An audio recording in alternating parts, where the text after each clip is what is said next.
Graça e paz, queridos irmãos e irmãs. Amém. Gente querida, a alegria abundante no meu coração por esse privilégio que o Senhor me concede de novamente estar aqui depois de alguns anos. E antes de abrir a palavra e me desligar de tudo, focar só na palavra, eu queria também expressar a gratidão por aqueles que têm orado pela minha vida, pela minha família. A maioria sabe que eu sofri uma cirurgia de descolamento de retina, que foi algo bem intenso, resultou com a nossa rotina. A recuperação tem sido boa, estou com 40% da vista esquerda, de 10 graus caiu para 2 graus. Agora estou fazendo um tratamento na vista da direita. Eu tenho 11 graus e meio na visão direita. Já fizemos com o médico 2 aplicações de laser, em média 180 pontos de laser para fixar a retina. Então, em janeiro eu devo fazer uma outra cirurgia no olho da direita. Por enquanto eu estou vendo duplicado. Eu não vejo só o Jefferson, eu vejo 2. Um olho esquerdo e outro direito, um grandão e um pequeno. Mas louvamos o Senhor que ainda assim Ele tem sido glorificado na fraqueza, na dor, na luta. Em tudo Ele tem sido honrado pela graça e misericórdia. O médico me liberou para estar aqui. Já tem feito algumas pequenas viagens e essa é a primeira, um pouquinho mais longa. Mas contamos com o socorro do Senhor, através da oração de vocês, dos irmãos. Então, fica essa nota de que sempre um ou outro pergunta, quando estou servindo com a palavra, eu esqueço de mim, de tudo, mas temos que lembrar que somos humanos, precisamos lidar com as crises da nossa vida e que tudo isso se torna lição para aprendermos a encorajar uns aos outros e o Senhor ser glorificado. Bendito seja o nome do Senhor. Amém. Graças a Deus que o Senhor tem nos dado um tempo para estarmos juntos, né? Vamos orar ao Senhor antes de abrir as Escrituras mais uma vez. Pai, em nome de Jesus, nós realmente queremos nos curvar diante da Tua presença, da Tua soberania, confessar que sem Ti, sem Tua graça, absolutamente nada somos. Nós contamos totalmente com o Senhor. Pedimos a Deus que Tu tenhas misericórdia de nós mais de uma vez. Que a Tua palavra possa ser lida, vista, sobretudo compreendida e obedecida em nossos corações. Que o Espírito Santo possa nos guiar, possa nos dar revelação. Nós contamos com a ajuda do Senhor, em nome de Jesus Cristo, para a Tua glória. Amém. Temos o tema para esse tempo, um título um tanto curioso, que é as coisas que precisamos saber. E eu fico surpreso que, ao dar esse título, demorei um certo tempo para considerar o que compartilhar com os irmãos. Parece que a curiosidade aumentou. Será que vamos falar de escatologia, de cumprimento de profecias, assuntos mais complexos? E não é exatamente isso. Ontem eu comentava que as estantes, as livrarias e os púlpitos estão abarrotados de especialistas ou pessoas que se entendem ser especialistas em escatologia. E há tantas interpretações mais complexas possíveis, de acordo com as suas escolas teológicas, e muitas das vezes ficamos mais confusos do que esclarecidos. A coisa mais importante para nós, em relação a estudar as Escrituras e também essa questão dos tempos, talvez deveríamos perguntar onde está Cristo em tudo isso. Ou como Cristo tem sido mais visto, mais amado, mais engrandecido. E ao mesmo tempo, aquele que fala e aquele que procura compreender, talvez deveríamos indagar. Isso tem nos transformado mais a imagem e semelhança do Cordeiro? Tem havido mais senso da santidade de Deus, humildade, espírito de servo? Será que temos mais uma bacia com a toalha nas mãos ou a nossa espada da palavra está manchada de sangue quando nos ferimos aos outros pelo conhecimento da palavra. É um problema muito grande quando o estudo da palavra tem um fim em si mesmo.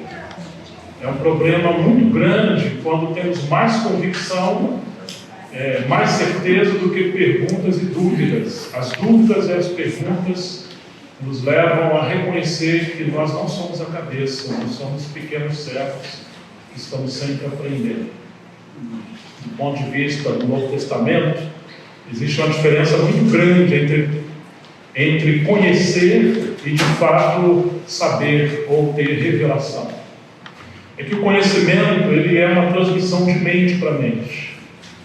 E o conhecimento pode nos inchar. Enquanto que a revelação, ela é obra do Espírito Santo, pela palavra, pela comunhão, e isso nos faz cair de joelhos, contemplar o Senhor e queremos servir e amar uns aos outros. Se qualquer conhecimento, qualquer pensamento, qualquer escola nos torna um pouco mais arrogantes do que já somos, devemos estar preocupados. Tem um teólogo pentecostal, e eu cito de propósito, porque às vezes temos a tendência de ter uma preferência ministerialista ou escolher alguma linha e deixar de reconhecer a riqueza da diversidade no corpo de Cristo. Esse estudioso chama-se Antônio Gilberto, e ele disse uma frase que há mais de 30 anos eu li e nunca mais esqueci. Ele diz que quanto maior for a nossa comunhão com Deus, mais unidos seremos, que os galhos mais carregados de frutos são aqueles que mais se abaixam. Isso é um sinal de que, de fato, estamos conhecendo o Senhor. Mais se abaixam, se tornam acessíveis e se tornam semelhantes ao Senhor, e as coisas fluem com mais liberdade e graça. Esse tempo que nós vivemos nos desafia a saber algumas coisas. E o que Deus tem colocado no meu coração são as coisas essenciais que precisamos saber, não tanto em relação à doutrina, porque, graças ao Senhor, nos últimos anos, especialmente as últimas décadas, olhando a história da igreja nos últimos 2000 anos, nós temos um legado da tradição da igreja com bastante clareza sobre a fé reformada, sobre os fundamentos centrais da fé, sobre o corpo da verdade, ou aquela cosmovisão que nós devemos ter, e de alguma forma temos uma fartura sobre isso. Mas o que precisamos conhecer não é exatamente ou apenas isso. Como nós mencionávamos a W. Tozer ontem, ele disse que se aquele que fosse ajudá-lo tivesse apenas uma doutrina correta, ele veria um meio de fugir dessa pessoa. Ele estaria muito mais preocupado em conhecer aquele que conhece Cristo, que conhece o lírio dos vales e a rosa de Sarão, e poderia levá-lo a conhecer mais de perto do nosso Senhor. Era desse homem que todos estavam falando e procurando. Ele queria ir além do pensamento. Ele queria realmente conhecer a pessoa viva do Senhor e andar com o Senhor. Esse homem cavou, além da fé reformada, que já é um legado especial, único, maravilhoso, e ele também foi beber das fontes dos pais da espiritualidade, dos místicos, dos pais do deserto. E como é raro a gente encontrar alguém como A.W. Tozer, ou Andrew Murray e outros que, ao mesmo tempo que eram teólogos, eram pastores com espírito puritano, uma espiritualidade adequada, e tinha um coração não só pastoral, mas um coração evangelístico. Se você encontrar alguém que consegue unir teologia reformada com espiritualidade dos místicos cristãos, e se esses mesmos homens tiverem coração de pastor e ao mesmo tempo paixão pelas almas, isso é algo muito raro em nosso tempo. Eu diria que são as pessoas mais adequadas para nos ajudar. Porque se nós encontrarmos apenas conhecimento, podemos ficar trancafiados em nossos castelos de marfim, do orgulho, do inchaço, do academicismo, do conhecimento teológico. Mas se tivermos só uma visão mística, teremos também o misticismo. E pode ser que aqueles que são mais mestres, confiando no seu conhecimento, inclusive no seu esboço, no seu método, perdem o espírito profético da palavra. E é um problema muito grande a gente conhecer a palavra no sentido objetivo, mas não conhecer o espírito da palavra no sentido profético, que possa ter uma resposta de Deus ao tempo que nós estamos vivendo. Se você for muito reformado, você pode estar vivendo no século XVI e XVII, no sentido de pensamento psicológico. E você não responde às instâncias, aos desafios do nosso tempo. Então, alguns são do século XVI, outros do século XVII, outros do século XVIII, porque seguiu simplesmente um pensamento, um conhecimento, mas não seguiram a revelação do Cristo vivo e a responsabilidade da época que nós estamos vivendo. Então, quando eu menciono essa questão de saber as coisas que nós precisamos saber, ela tem muito mais a ver com a obra do Espírito Santo na história da igreja, com o desenvolvimento do pensamento cristão na história da igreja e um discernimento que responda à responsabilidade do nosso tempo. É um conhecimento espiritual e eu tenho estado preocupado dessa contramão de quando a gente estamos muito seguros das coisas que cremos, mas estamos desassociados do quebrantamento, do diálogo, da complementação, onde há diversidade, e até contrapontos que são necessários para nos fazer pensar e refletir. Se você olhar um pouquinho da história da igreja, você vai encontrar cristãos crucificados por cristãos em nome da doutrina. Você vai encontrar cristãos afogados por cristãos anabatistas em nome da doutrina. Você vai encontrar místicos cristãos sendo queimados, apedrejados, perseguidos nas cavernas, nos desertos. Você vai encontrar a igreja, digamos, considerada oficial, ou no caminho certo, perseguindo os avivaristas, as obras dos avivamentos do século XVIII, especialmente, por aqueles que entendiam que eles eram os arautos, os oráculos de Deus na sua época. Então é um perigo quando você tem uma doutrina correta e um coração apostatado. É um perigo quando, por exemplo, o Senhor falou às igrejas da Ásia, naquelas 7 cartas do Apocalipse. Você diz isso, mas não é isso aí. Eu tenho porém contra ti. Vocês lembram que o Senhor falou algumas vezes, eu tenho porém contra ti? Isso significa que a igreja, de alguma forma, ela tinha um pensamento de si mesmo, que por mais que fosse adequado e correto no campo da doutrina e das obras, mas no tocante ao espírito que estava andando e a realidade interior era inadequada.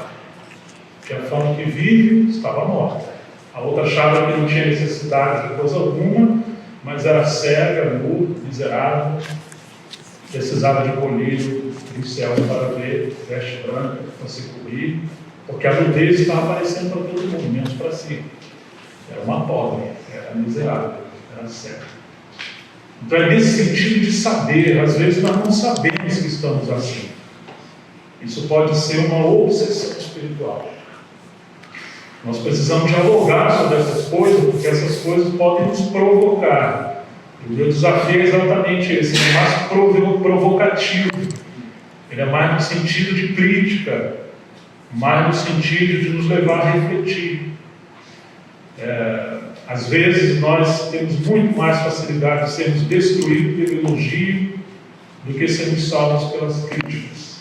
Preferimos as pessoas que acreditam exatamente como nós pensamos, porque não somos confrontados, do que estar transitando no meio daqueles que pensam de forma diferentes. E isso vai nos levar a considerar a possibilidade de que necessitamos ser corrigidos. Quando você lê um pouco também da história da humanidade, você vai encontrar algumas coisas interessantes, né? Por um lado, Deus levantava, mesmo na história das civilizações, né, não cristã em si, Um desbravador, um pioneiro e um pacificador. O pioneiro abria as trincheiras, os caminhos, eram os bandeirantes, mas precisava um pacificador. Alguém que sabia pacificar, dialogar e criar as pazes, senão só teria guerra. E esses dois perfis de personalidade ou de liderança precisam andar juntos. Se você tiver só um pacificador, as coisas não andam, mas se você tiver também só um desbravador, teremos muitas guerras pelas frentes. E o grande problema é quando nós não temos essa complementação entre o povo de Deus. É muito mais fácil pessoas e líderes quererem seguir uma carreira solo. E ao mesmo tempo que portas se abrem, muitas outras se fecham. Ao mesmo tempo que surgem novos discípulos, os mais antigos estão frustrados, estão saindo. Ao mesmo tempo que surgem amigos, adversários estão surgindo que antes eram amigos. Isso por falta de saber como lidar com as coisas e como ter complementação. Como nós precisamos disso? Mesmo na história da igreja, uma escola purificou a outra. Mesmo as contradições que surgiram na história da igreja, no final tiveram um fim maravilhoso, porque inclusive alguns livros foram escritos em história, em respostas àquelas outras contradições,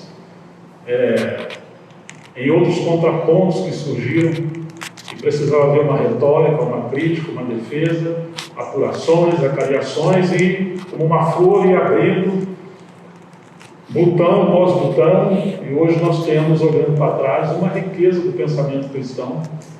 Mas isso aconteceu porque, como dizia Chesterton, ele falou que quase sempre um povo só pode ser mudado por um núcleo ou um número muito pequeno de pessoas que pensam de forma diferente e confrontam essa multidão. Ontem nós falamos um pouco sobre Jesus, as coisas que ele sabia que realmente era contraditória a toda aquela multidão que estava ao redor dele, e infelizmente era o povo de Deus. E teve um versículo que eu vou voltar a ler para a gente pensar um pouco hoje novamente sobre ele. É o livro de Atos, capítulo 13, versículo 27.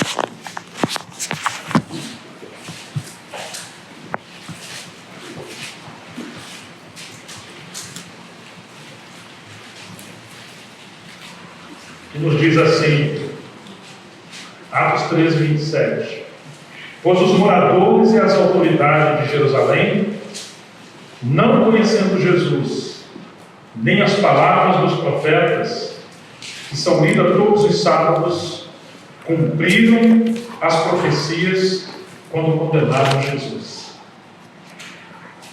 Nós deveríamos ler, rever, meditar, degustar, considerar, extrair o máximo possível de lições desse único versículo. Na verdade, por detrás desse versículo tem uma história, um drama tão forte que Deus nos ajude que também não seja a nossa história, mas é bem provável que seja. Porque, em primeiro lugar, como se fala dos moradores e as autoridades de Jerusalém, está falando do povo de Deus. E as autoridades estão falando da liderança da casa de Deus. Essa liderança é os detentores do conhecimento, ou da Torá, ou da lei, e além disso, os profetas e os salmos. Eles eram os oráculos, eles eram os intérpretes e eles eram os mensageiros. Além disso, eles também eram as autoridades no sentido de governo de Israel, ou Jerusalém na época, mas também autoridade especialmente religiosa. O povo acreditava neles. O povo tinha eles como porta-voz de Deus. O povo seguia cegamente ou fielmente essa liderança. O grande problema que surgiu nesse contexto é que o povo deixou de seguir a Deus por seguir esses homens. E todas as vezes que seguimos os homens, automaticamente nós deixamos de seguir a Deus. Nós só podemos ter um tipo de homem, ou de homens que devemos seguir. São aqueles homens que nos levam a seguir a Deus e não a eles mesmos. Assim como os bons livros se tornam desnecessários, ou os bons livros funcionam como placas de trânsito que você está dirigindo. Você, quando está dirigindo, você encontra as placas, mas você não vê que essas placas têm um fim em si mesmo. Você não dirige o seu carro para parar na placa e ficar ali contemplando ela. Não, elas apontam o caminho que você tem que seguir. E quando você está no caminho certo, essas placas ficam para trás e depois virão outras placas. Uma liderança que não nos leva para frente, mas nos leva a parar neles, estão nos impedindo de seguir a Deus. E isso é um problema muito sério, assim como os livros. Você deve ler livros que te levam a encontrar Deus, e muitas das vezes esses livros até são esquecidos. Os melhores livros são aqueles que nos levam a estar de joelhos.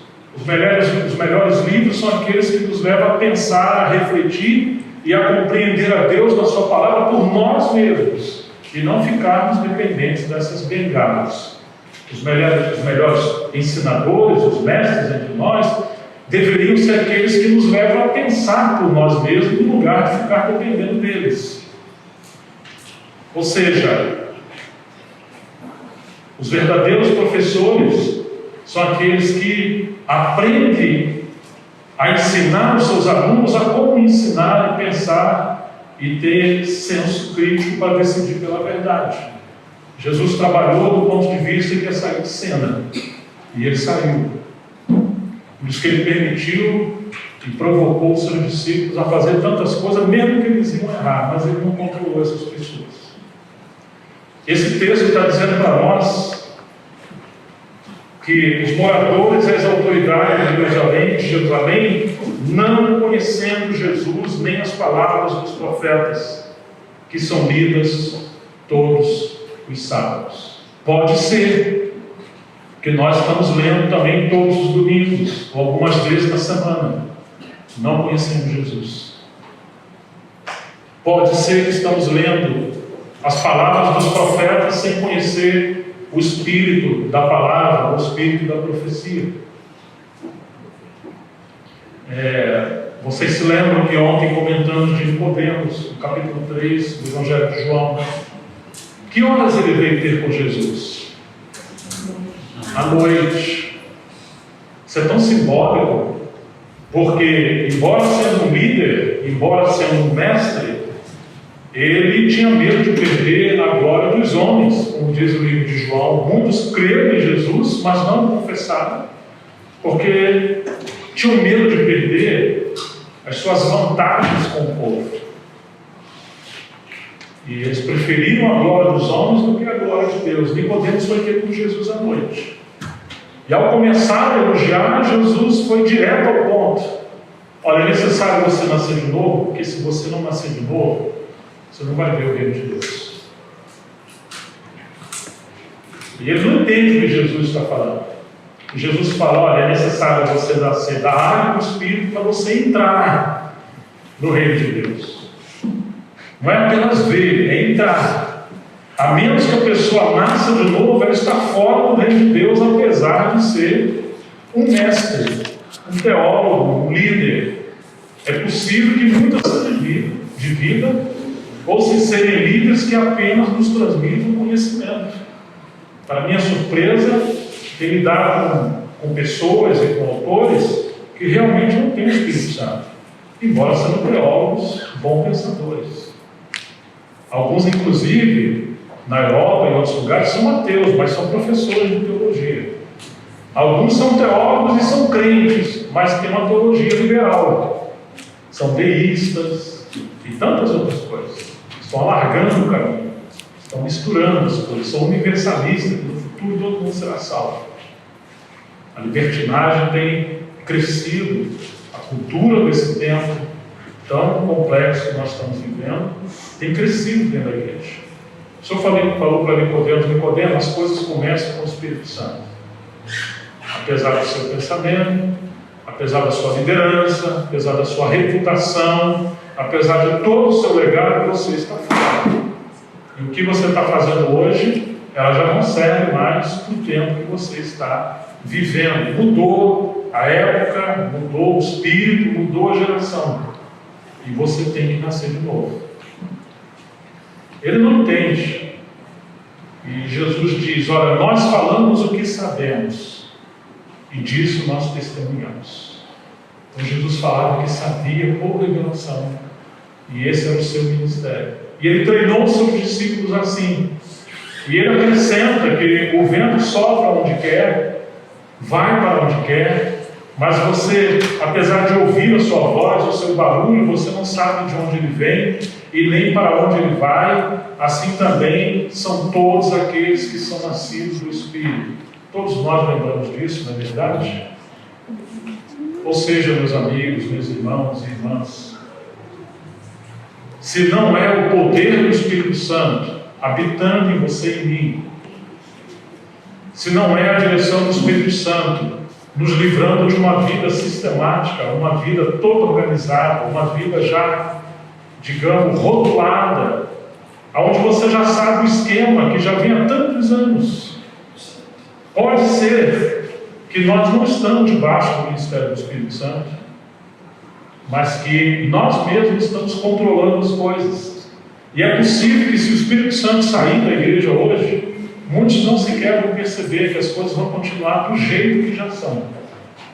Nós somos espectadores. Viemos num dia especial para ouvir um homem especial, num lugar especial. E todos nós concordamos, apesar de nem sempre entender nada e não reter nada, e aquilo não mudar a nossa vida. Nós precisamos realmente de uma nova visitação de Deus, de uma nova reforma, aonde todos nós precisamos ser desafiados a conhecer a Deus. Provocar que mesmo as crianças, os jovens, os moços, os casais, os de idade, os mais velhos, todos nós precisamos conhecer a Deus. Buscar a Deus, encontrar a Deus, ler mais a Bíblia do que as notas de rodapé das Bíblias de estudo. Ler mais a Bíblia do que os livros. Ter comunhão uns com os outros ao redor da mesa e não só apenas do púlpito. Procurar ouvir o que cada irmão está aprendendo com Deus e não simplesmente do que os nossos líderes estão pregando para nós, ainda que seja importante. Mas nós precisamos do sacerdócio de todos os santos, de um senso de humildade, de reconhecer que Deus habita em todos os seus filhos. E todos nós precisamos ser provocados a conhecer a Deus e a ter comunhão uns com os outros na palavra, sem intermediários. Queridos, vamos ler novamente esse texto. Pois os moradores e as autoridades de Jerusalém, não conhecendo Jesus, nem as palavras das profecias que são lidas todos os sábados, cumpriram as profecias quando condenaram Jesus. Não é porque as autoridades do povo de Israel se assentaram na cadeira de Moisés e detinham o conhecimento. Eles não entravam no reino e não deixavam aqueles que deveriam entrar. Não é porque a liderança está assim que tem excusa para o povo de Deus estar assim também. Isso aconteceu naquela época. Nós não podemos receber essa herança e cometer os mesmos erros. O Senhor reclamou de Jerusalém, como lemos ontem. Jerusalém, que matais os profetas e apedrejais que são enviados. Quantas vezes eu quis reunir você debaixo das minhas asas, como a galinha junta seus pintinhos debaixo das suas asas, vocês não quiseram. E a casa de vocês vai ficar deserta. Você imagina um povo com tamanha obsessão, que quando Deus envia profetas, eles recebiam falsos profetas, mas apedrejavam os profetas que Deus enviou? Por que isso acontecia? Porque eles usurparam o lugar de Deus. Porque eles usurparam e substituíram a palavra de Deus pelas suas próprias opiniões. Porque no lugar de ser o povo de Deus, a habitação de Deus se tornava a habitação deles. A multidão estava sendo moldada a seguir a personalidade, se parecer com seus líderes, e não a personalidade do Deus de Israel e hoje do nosso Senhor. Esse é um perigo que nós devemos realmente encarar, que nós podemos cometer esses mesmos tipos de equívocos. Se você estiver muito tranquilo, sem deixar de realizar a sua responsabilidade espiritual, porque você terceirizou a sua responsabilidade espiritual. Os moradores de Jerusalém e as suas autoridades não conhecendo Jesus. É a coisa que eu mais temo hoje. Seguir um Jesus histórico, um Jesus doutrinariamente correto, mas não é de fato o Cristo em sua plenitude, que é Deus com Deus, embora entronizado à destra do Pai, mas Ele também habita em nós e é Senhor da igreja e de todos. Às vezes o nosso Cristo é muito pequeno. Às vezes queremos o Cristo do monte da transfiguração, porque nós somos contemplativos, né? Nos escondemos em nossas casas, em nossas congregações, e queremos ficar ali só falando do aspecto de contemplação. Senhor, se queres, façamos 3 tendas para ti. 3 tendas aqui, uma para ti, uma para fulano e outra para voltando, nossas congregações. Você reúne onde? Eu reúno na igreja do pastor fulano de tal, do irmão tal. Essa é a nossa tenda. E às vezes queremos ficar ali. Mas tem um pai agoniado lá em Mateus 17, que Jesus, depois que deu essa visão dele glorificado a Pedro, Tiago e João, tiveram que descer, e ele expulsou um demônio de uma criança que ficava possessa, e o demônio lançava ora no fogo, ora na água, e se cortava, e eles não puderam expulsar. Eles queriam ficar lá no monte, lá em cima, mas esqueceram que aquela visão gloriosa que eles tiveram de Jesus deveria gerar paixão evangelista dentro do seu coração, de não apenas contemplar Jesus como pastor, ou do Senhor glorificado no Apocalipse, deveria vê-lo como evangelista também. E muitas das vezes somos assim. Nós perdemos o espírito evangelista de pregar o Evangelho, porque temos uma visão muito curta de Cristo ou do nosso Senhor.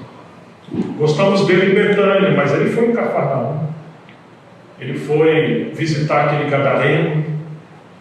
Ele esteve em várias cidades onde ele operou tantos milagres e sinais, e ele expulsou muitos demônios. Ele é o apóstolo, ele é o profeta, ele é o mestre, ele é o evangelista e ele é o pastor. Mas não apenas um mestre para nós ficarmos assentados na nossa cadeira, enchendo a nossa cabeça de conhecimento. Não. Há uma dor profunda no coração do nosso Senhor. Ele está à direita do Pai intercedendo, e o Espírito Santo também intercede por meio de nós com gemidos inexprimíveis, porque a obra de Deus ainda não terminou. E existem profecias bíblicas, e existem encargos de Deus específico para a nossa época, que antecede a volta do Senhor. Existem promessas de avivamentos para uma grande colheita que aparece nos Evangelhos.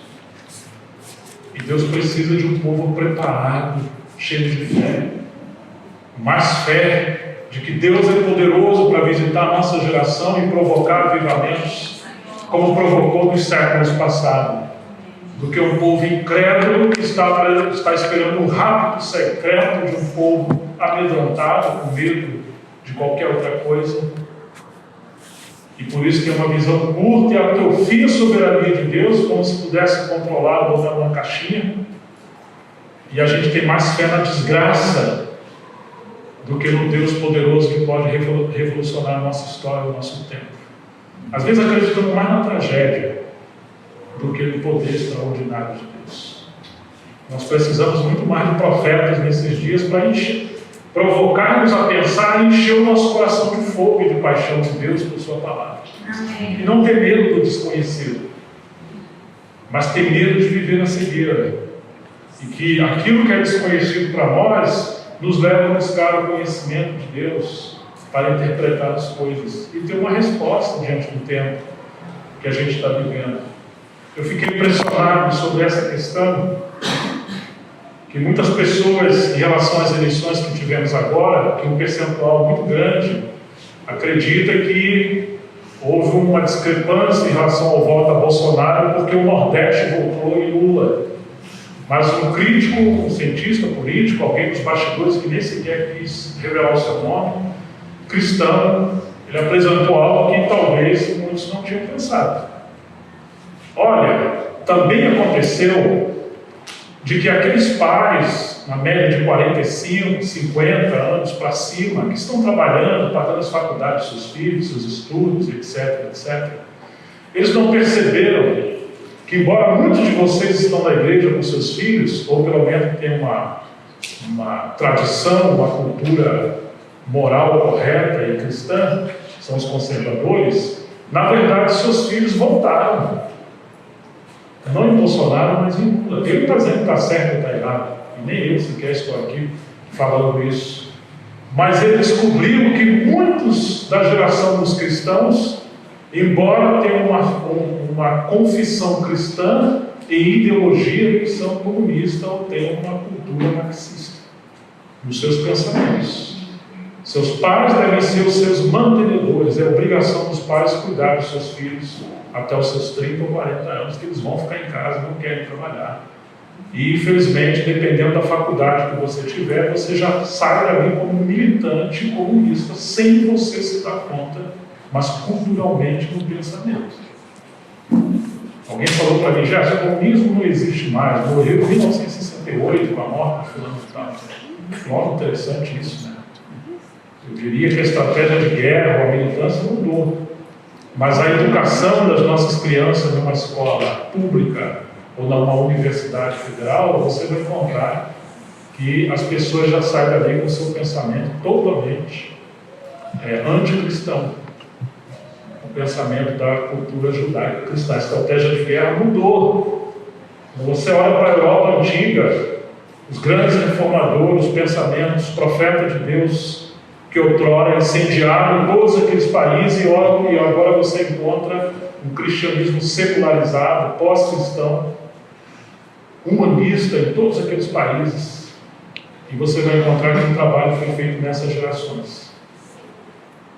Existe a primavera árabe crescendo na Europa, e a apostasia na América do Norte, a teologia liberal aqui entre nós, e tantas coisas acontecendo. E às vezes nós estamos trancados dentro dos nossos templos, cantando os nossos vizinhos, fazendo nossas pregações boas, mas não suficiente para ter uma resposta ao tempo que nos desafia também a pensar e refletir, não só sobre os assuntos espirituais em relação ao Senhor, mas em relação à cultura e ao tempo que a gente vive. É muito bom estarmos aqui. Os nossos filhos estão numa guerra. E é uma guerra terrível. E isso vai nos custar um preço muito grande. E o que é interessante é que quando nós oramos, o povo de Deus, no contexto do próprio Senhor Jesus, nós vamos encontrar que, embora ele sendo o povo de Deus, ele estava em cegueira espiritual. E muitos dos seus líderes foram usados como mensageiro do adversário. A lei, o fim da lei era Cristo, mas a lei tornou um fim em si mesmo. E quando veio a palavra viva, ela foi perseguida por aqueles que confessavam a lei.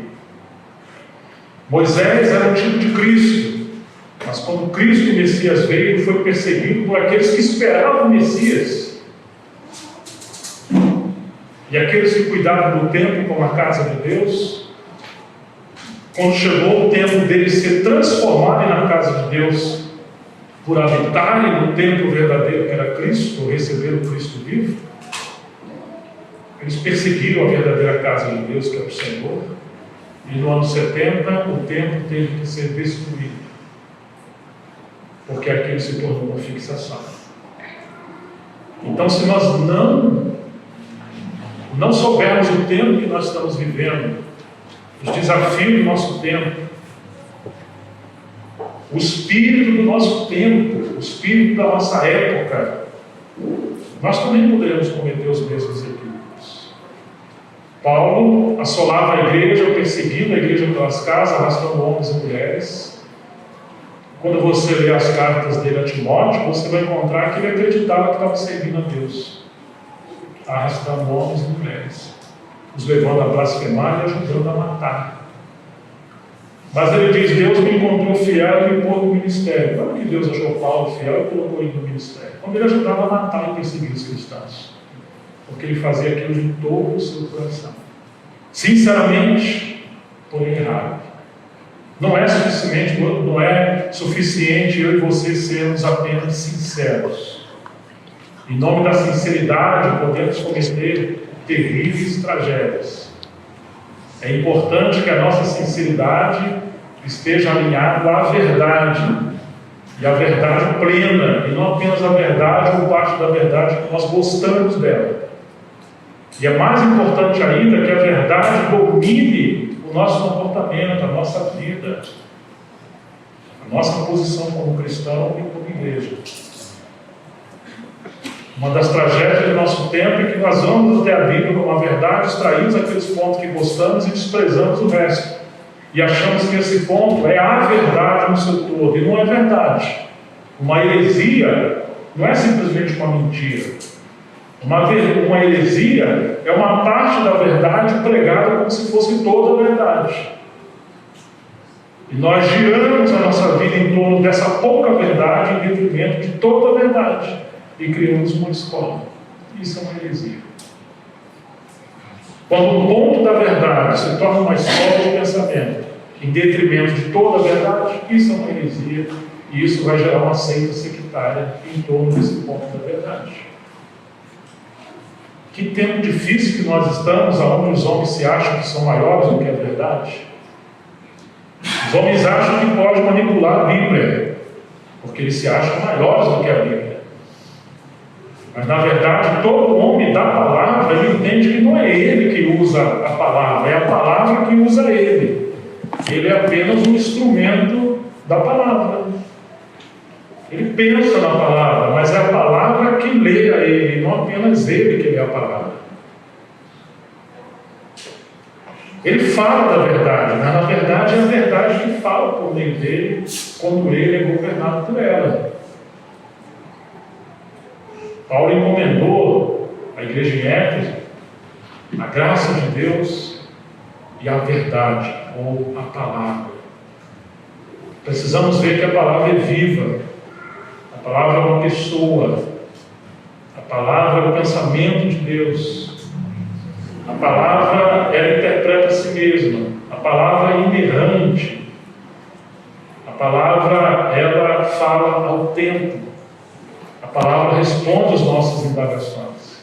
Amém. A palavra não está destinada a uma classe especial de pessoas, como se nós estivéssemos vivendo na Idade Média, na Era das Trevas, onde temos que ter aqueles que conhecem. Na época conheciam o latim, ninguém podia ler a Bíblia, porque era uma classe inferior e alguém tinha que ler e interpretar para eles. Não. Deus escondeu as coisas dos sábios, entendidos, e revelou aos pequeninos. Que coisa maravilhosa que Jesus se comunicava com humildade, simplicidade a pessoas tão simples e confrontava aqueles tão arrogantes. Tenho conhecido nessa minha jornada pessoas que nem sabem ler direito. Já conheci pessoas, eu já cheguei num lugar, numa igreja, reunida, sem placa, apenas o irmão que estava à frente da igreja, eles eram tão pobre, que só ele tinha uma Bíblia. E a Bíblia que ele tinha era dos Testemunhos de Jeová. Mas aquele povo conhecia Deus. Eram pessoas de oração, quando você compartilhava algumas coisas, eles falavam daquelas coisas sem ao mesmo tempo saber doutrinariamente ou corretamente aquelas coisas. Alguns herdaram aquilo dos seus pais, dos seus avós, mas outros herdaram aquilo do seu tempo de oração, de joelho com Deus. Pode ser que alguém conheça o Salmo do Pastor, Salmo 23, e encontre um homem do campo que conheça o pastor do Salmo, porque ele anda com ele. Então, meus queridos, a gente vive num tempo onde somos desafiados a muitas coisas. E uma delas é que nós precisamos saber de algumas coisas. Nós precisamos realmente saber como conhecer o Senhor, como ler a Bíblia. Esses dias eu falei para ela, eu estou ajudando, eu estou falando 2 vezes na semana, toda segunda-feira, a irmãos na Colômbia que estão pedindo ajuda. É uma escola para formação doutrinária e ministerial de irmãos que querem conhecer a palavra e servir para o ministério. E me convidaram para ajudar. E agora eu estou dando uma série de como preparar mensagens e transmitir. Hoje, inclusive, eu estou quebrando um bocado de princípios que eu ensinei a eles da pregação expositiva, que não é o meu cargo hoje aqui. Mas eu falei para eles, olha, em primeiro lugar, leia a Bíblia sem ler. Quando você for preparar a sua mensagem, não lê livro de ninguém, não vá ao YouTube, não vá ao celular, não faça isso. Poxa, mas todo mundo falou para mim que eu posso primeiro ler todo mundo e ver o que tem de melhor, depois começar a preparar. Eu falei, não faça isso. Por quê? Porque isso vai anular o dom que Deus te deu. Isso vai sufocar a unção do Espírito Santo sobre a sua vida. Isso vai castrar a graça de Deus de você pensar e refletir no que você está lendo. Tranque-se no seu quarto, leia sua Bíblia, prostre-se de joelho, leia com Deus, convide o Espírito Santo para estar com você. Amém. Leia de novo, leia outra vez, memorize aquele texto que você vai falar. Depois você anota aqueles pontos que Deus tem tocado no seu coração. Do próprio texto você consegue ter um tema, uma pequena introdução, um desenvolvimento, aplicações e apelos finais. Depois que você estiver seguro daquilo que está no seu coração, porque está na Bíblia e a interpreta a si mesmo, então você pode considerar alguns que falaram sobre aquele assunto. E pode ser que você vai ficar chocado que aqueles homens mais, provavelmente, autoridades nesse assunto, vão contrariar você no que você pensou ou acreditou. E você corre o risco de deixar a sua mensagem de lado, porque você vai seguir, você vai ser tentado em seguir aquele homem. Mas não faça assim. Procure mais 2 ou 3 pessoas de peso, homens que andam com Deus na palavra, mesmo que já partiram. Talvez você vai descobrir que Deus te mostrou algo realmente verdadeiro e aquele homem está equivocado naquele momento. Por quê, irmãos? Porque nós temos uma geração que simplesmente está repetindo o que os outros já falaram. Eles não estão pensando por si e não estão dependendo da mente e da iluminação do Espírito Santo. Eu não estou dizendo para a gente ter orgulho e andar solitário, mas eu estou dizendo que nós precisamos voltar a refletir na palavra de Deus e confiar no ministério do Espírito Santo. Amém. E só depois que você de fato, inclusive, tiver derramado suas lágrimas e gastado tempo com Deus, você deveria ter comunhão com outras pessoas, para você ser aperfeiçoado, corrigido, não tem problema. Mas não substitua o Espírito Santo e a palavra de Deus. Não faça isso. Olhe de novo esse texto comigo. Pois os moradores e as autoridades de Jerusalém, não conhecendo Jesus nem as palavras dos profetas, que são lidas todos os sábados, cumpriram as profecias quando condenaram Jesus. As profecias falaram que ele seria traído pelo seu povo, que ele seria crucificado, que ele seria perseguido. ele seria confrontado. Essas profecias iriam se cumprir. Mas digamos que você fosse um discípulo daquela época, você deveria escolher se você ia querer ser um Judas ou se você ia querer ser um João reclinado ao peito de Jesus. Se você ia querer ser um bom fariseu ou se você gostaria de ser como Lázaro, Marta e Maria. As profecias iriam se cumprir de qualquer maneira, segundo a soberania de Deus. Mas, digamos que nas prerrogativas de Deus, no mistério da sua providência ou condescendência, embora Deus seja presciente e Ele sabe de todas as coisas, mas a soberania e a graça de Deus não anula a responsabilidade humana. Não, o homem é responsável pelas suas escolhas e pelas suas decisões. E alguns homens simplesmente escolheram seguir a si mesmo, o seu coração, ou procurar o meio mais cômodo de viver uma vida religiosa, sem tanto confronto, sem responsabilidade. E hoje, parece que nós também estamos vivendo esse tempo. Um tempo de apostasia. Um tempo de frieza espiritual, quando Jesus falou que por se multiplicar a iniquidade, o amor de muitos iria esfriar. Um tempo de cegueira espiritual. Oh, amados irmãos, eles liam essas profecias todos os sábados. Não conheciam a Jesus, não conheciam a palavra de Deus, e eles foram aqueles instrumentos que justamente foram usados por Satanás pela permissão de Deus para cumprir as profecias que eles liam. Isso me assombra, isso me assusta. Paulo vai falar aos seus colaboradores que alguns estão presos pelo diabo para cumprir a sua vontade. E fala a Timóteo isso. Nós estamos numa guerra espiritual que muitas das vezes é ignorada. Quando nós ignoramos que estamos em guerra, isso significa que provavelmente já fomos vencidos.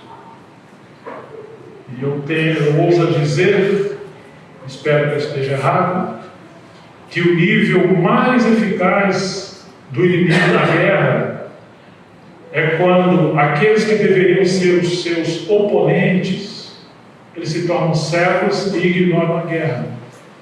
E agora não apenas estão cegos, paralisados para o confronto, mas eles passam a ser usados para combater os seus próprios companheiros, ou os próprios do seu povo.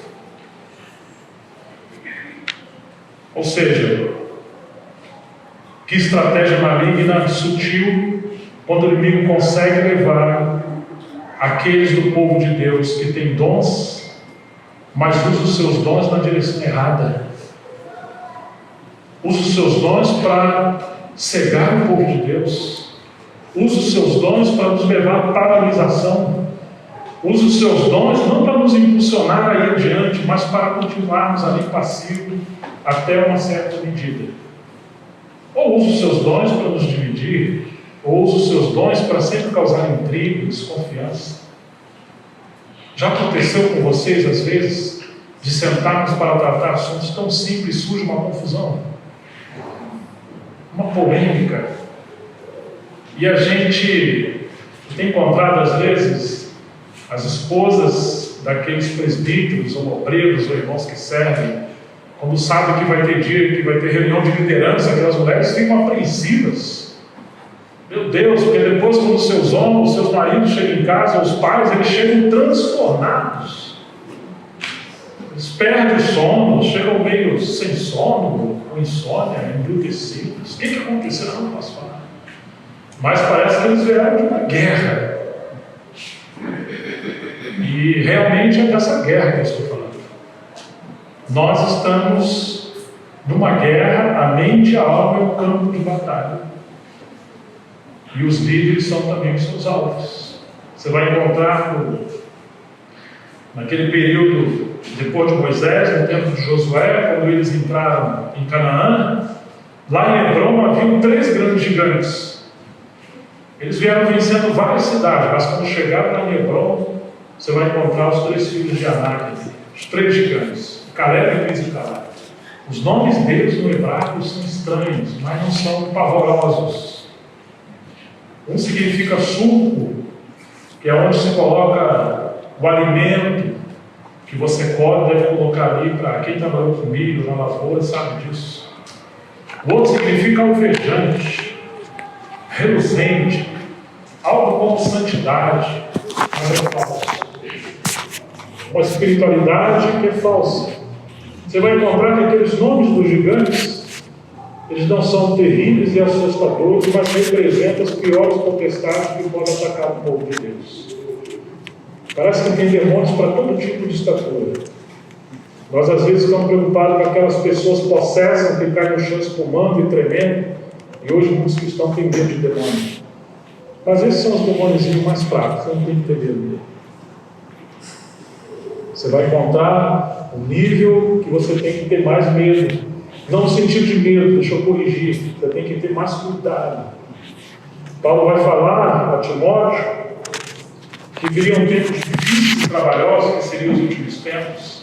Alguns apostatariam da fé por darem ouvido a espíritos enganadores. Como que isso vai acontecer? Usando os seus mestres. E às vezes são mestres do povo de Deus. João vai dizer que o espírito do anticristo é o único que usa a palavra anticristo 3 vezes, se não me falha a memória, ou 4 vezes. Ele fala daqueles que saíram do nosso meio, mas não é um dos nossos. Então, além de existir aquela guerra de perseguição religiosa do judaísmo contra a igreja, o cristianismo, além de haver a guerra por meio de Roma, que matava o povo dos cristãos, existia uma guerra mais sutil, que era esse nível de guerra espiritual, onde obreiros se tornavam falsos obreiros. Além de haverem apóstolos de Satanás, alguns do povo de Deus poderiam se tornar hereges e desviados, e isso acontecia não só pela doutrina, mas pelo orgulho. Disso nós temos que ter de novo, porque é algo mais sutil. E foi isso que aconteceu com esse povo aqui. Vamos ler de novo esse versículo. Atos capítulo 13, versículo 27. Pois os moradores e as autoridades de Jerusalém, não conhecendo Jesus, nem as palavras dos profetas que são lidas todos os sábados, cumpriram as profecias quando condenaram Jesus. O que aconteceu aqui? Uma cegueira generalizada.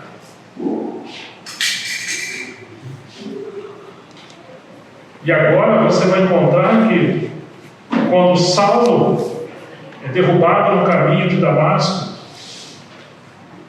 e ele ouve o Senhor, e o Senhor abre os seus olhos no coração, depois o Senhor vai dizer para ele, usando Ananias, e ele ouve o Senhor, que Deus ia enviar ele para o seu próprio povo, para converter aquele povo do próprio Satanás para Deus, e da cegueira para a luz. Mas é o povo de Deus que estavam debaixo do domínio e da influência do adversário. Porque eles sabiam a Bíblia, eles sabiam as palavras do Velho Testamento, mas eles perderam a centralidade viva do próprio Deus, da pessoa de Deus, do Espírito da palavra. E eles deixaram de ser aquela geração que responderia aos desafios do tempo que eles estavam vivendo em relação ao propósito de Deus. Mudou o tempo e eles não perceberam. Vocês lembram dos filhos de Zacar, que está em 1 Crônicas, capítulo 12, versículo 32? Vamos ler esse versículo? 1 Crônicas, capítulo 12. Davi tinha um exército numeroso, era um estrategista de guerra, e cada tribo dessa era tão numerosa. Foram eles que restauraram o reino de Davi em Hebron. Mas quando chegamos no capítulo 12, verso 32, vai nos dizer assim, depois você pode ler do versículo 23 em diante. Mas nos diz assim: dos filhos de Zacar, aqueles que sabiam discernir o tempo para saber o que Israel devia fazer, 200 chefes e todos os seus irmãos sob suas ordens. Você não vai encontrar um número grande, numeroso, de um exército extraordinário como nas outras tribos. Você vai encontrar um número pequeno como um remanescente, mas eles têm um ministério extraordinário. Eles eram conhecedores do seu tempo. Amém. Eles tinham discernimento de épocas, não apenas discernimento espiritual, mas eles tinham discernimento cultural também. Eles conheciam estratégia de guerra e eles sabiam o que todo aquele exército extraordinário para trazer o reino de Davi, que é um tipo de Cristo, nosso rei, que deve voltar a estabelecer o seu reino. O que eles deveriam fazer? Irmãos, nós somos um exército, um grande exército, mas muitas das vezes temos guerras entre nós, estamos em conflitos, e muitas das vezes a trombeta de Deus está soando para ir para um lugar, uma direção, nós estamos indo para outra, e nós às vezes queremos ouvir o tipo de trombeta que queremos ouvir, ou o tipo de palavra que queremos ouvir. Paulo diz que viriam tempos tão difíceis, as pessoas iam ter comichão nos ouvidos, não queriam dar ouvido à verdade, elas iam querer amontoar mestres segundo as suas próprias concupiscências. Olha para os filhos de Zacar.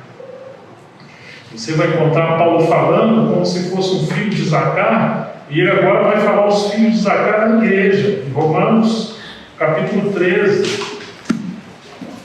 Paulo vai nos dizer: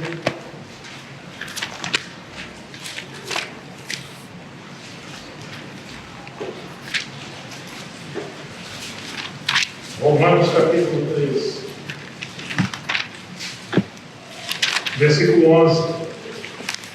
E digo isto a vocês que conhecem o tempo. Olha isso, filho de Zacar. Conhece o tempo, discerne o tempo. Já é hora de despertar do sono, porque a nossa salvação está agora mais perto do que quando no princípio cremos. Vai a outra noite e o dia vem chegando. Deixemos, pois, as obras das trevas e revistamos das armas da luz. Vivamos dignamente como em pleno dia, não em orgias e bebedices, não em imoralidades e libertinagem, não em discórdias e ciúmes, mas revistam-se do Senhor Jesus Cristo e não façam nada que venha a satisfazer os desejos da carne. Andar de dia, enxergar as coisas na luz da palavra de Deus, mas discernindo o tempo e as implicações do tempo que nós estamos vivendo. Eu sei que é muito estranho as coisas que eu estou falando, talvez confusas, dependendo do seu ponto de vista. Você possa pensar depois, você nem precisa acreditar, depois você considera. Mas uma vez aconteceu no Lance Lammert, que foi um homem que andou com Deus, morreu não faz muito tempo, ministrou muito com Stephen Call e outros irmãos. Ele não se reconheceu judeu, não poderia ser reconhecido judeu, ele é filho de judeus que foram martirizados na Segunda Guerra Mundial por aquela companhia nazista sob o regime de Hitler. E ele só foi se descobrir judeu já rapazinho, viveu na Grã-Bretanha, se tornou um grande homem de Deus, mas um dia ele foi convidado para pregar na Alemanha. E ele pregou para os pastores na Alemanha, depois da comunhão, ele perguntou por que muitos dos pastores se alinharam àquele regime na época da Segunda Guerra Mundial, quando muitos judeus, e não somente judeus, mas o povo judeu também foram massacrados. Eles simplesmente responderam que na época eles pensavam que estavam fazendo a coisa certa. Eles não se preocuparam com política, não se preocuparam com as crises do seu tempo, sociais, nada. Eles foram passivos, tomaram algumas decisões. Talvez acharam que deveriam se preocupar só com as coisas espirituais. Estavam com a mão cheia de sangue. Eles não discerniram o espírito da sua época. Eles não tiveram discernimento espiritual da Bíblia. E não foram uma resposta de Deus ao tempo que eles estavam vivendo. Um outro foi Bonhoeffer, que foi martirizado também. Era alguém que confrontou, inclusive, a igreja de Deus na sua época. Mas ele foi perseguido, porque ele foi uma voz profética na sua época. E, na verdade, como aconteceu, como Jesus condenou o seu povo em Jerusalém, Jerusalém, vocês matam os profetas e apedrejai os que são enviados. É isso que muitas vezes acontece quando nós encontramos uma igreja simplesmente na letargia. Uma mente que não pensa, não reflete, não considera, vai tocando a vida. E a gente fica, às vezes, dando volta em algumas coisas e não percebemos que o cerco tem se fechado. Oi, irmãos, se o Senhor nos ajudar, amanhã nós vamos falar um pouco sobre João, como que João alertou os seus filhinhos na época, já que todos os seus companheiros morreram, foram martirizados. Ele já estava próximo dos seus 100 anos. Paulo foi decapitado, Pedro morreu de cabeça para baixo. Ele disse que o anticristo vem, era um tempo terrível, e como que a igreja deveria perseverar, sendo pessoas tão simples, mas como eles precisavam confiar e conhecer o ministério do Espírito Santo para viver uma vida vitoriosa e ser uma resposta de Deus à sua geração.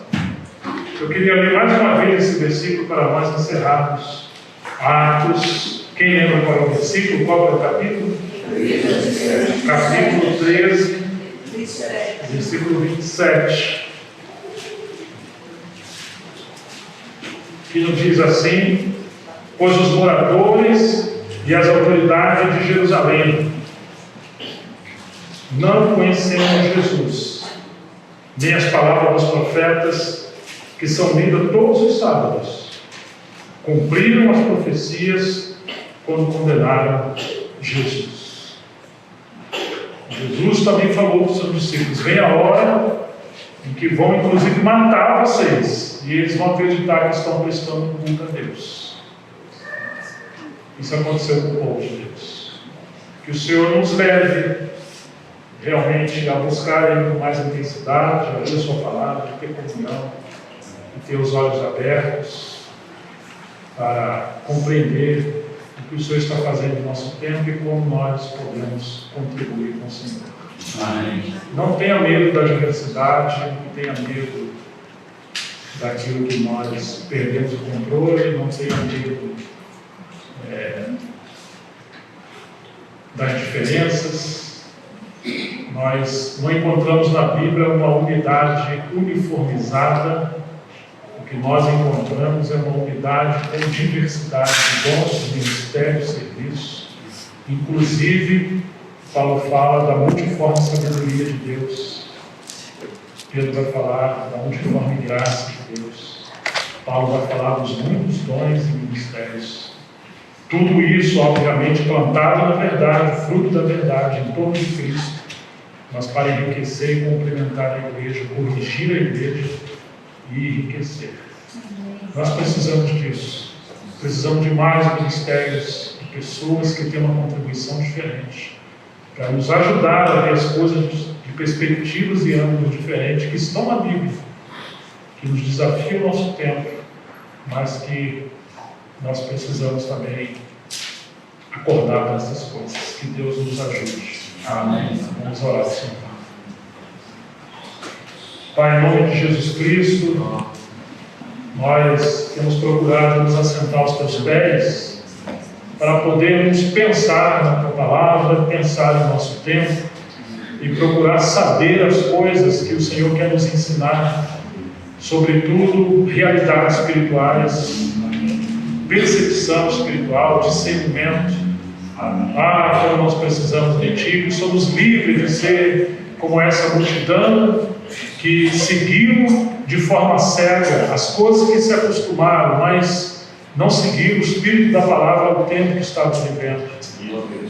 E por isso não conheceram o Senhor nem o Espírito da profecia e acabaram sendo, ó Deus, caindo em contradição. Nos ajude, Senhor. Nós queremos ser um povo de olhos abertos. Queremos ser como os filhos de Zacar. Ó Deus, nós queremos ser despertados em nosso espírito, com a mente iluminada, com os olhos abertos, Senhor, aviva a tua obra no tempo que nós estamos vivendo. Nos desperta, provoca-nos, Senhor. Acorda-nos, Senhor, a cada um de nós. Faça-nos de nós um povo que também escute a tua voz e responda, um povo que busca a tua face. Venha nos complementar, venha realmente, ó Deus, nos colocar de pé diante da tua presença. Nós pedimos e confiamos todas as coisas nas mãos do Senhor. Em nome de Jesus Cristo.